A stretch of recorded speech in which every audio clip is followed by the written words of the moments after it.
Hello guys, welcome back sa VirTube TV. So, panibagong araw, panibagong tutorial. So, in this video, tuturuan ko kayo kung paano mag-transfer ng Gcredit nyo into a Gcash fund. So, first, kailangan nyo lang mag-install. Syempre, dapat may Gcash kayo. At next application to be installed ay itong CIMB Bank PH. So, okay, let's go. Wala nang palampik-pumpik pa. So, kung paano mag-transfer ng Gcredit fund, first thing, you need to at least 3,000 Gcredit kasi minimum na nila yung 3,000. So, sa akin, meron na lang akong 1,000. So, sad to say, hindi ko na mapapakita kung paano siya madadagdagan yung Gcredit fund ko, but working to 100%. So, first, check nyo muna yung Gcredit nyo kung ilan pa yung laman. So, yung sa akin, nagamit ko na yung 3,000. So, may 1,000 na lang ako. So, next thing to do, doon na tayo sa CIMB Bank. So, okay, dito tayo sa CIMB Bank. So, ito yung CIMB Bank ko.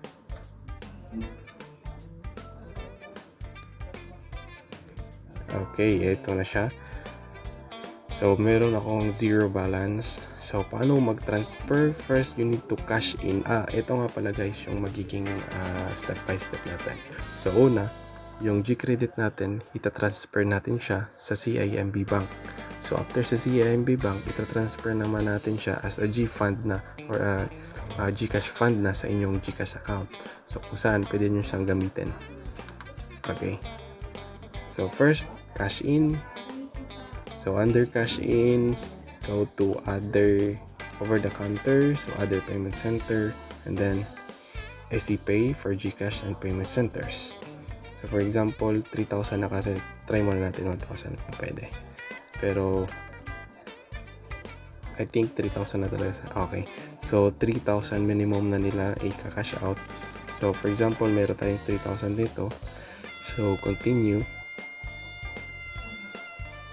Then, after that, payment instruction. Basahin muna natin yung payment instruction. So, ito yung payment instruction nila paano mag-transfer ng Gcredit. So, ito yung gagamitin natin. So, ito yung Gcredit natin na from Gcredit to CIMB Bank.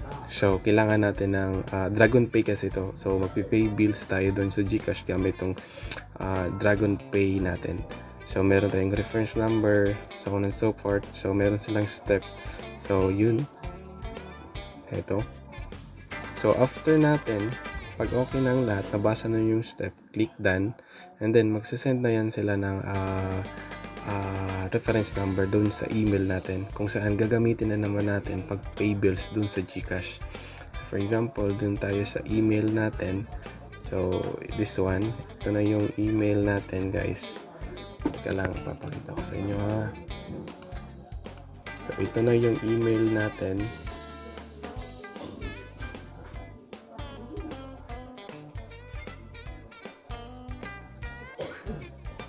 Okay, may DragonPay na tayo dito. So, pagkatapos nyan, i-click nyo lang tong instruction. Then, ito na yung reference number natin. So, after sa reference number, pag nakuha nyo na ang reference number, balik kayo dito sa Gcash. So, pay bills. Dito kayo sa pay bills. Then, search nyo lang DragonPay.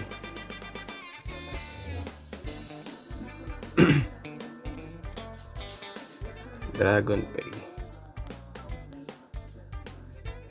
Ito.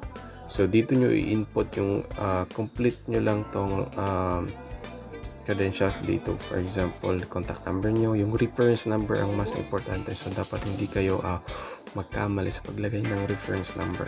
And then, yung email address, optional siya. For example, gusto nyo na lang ng proof or receipt, i-enter nyo lang yung email nyo.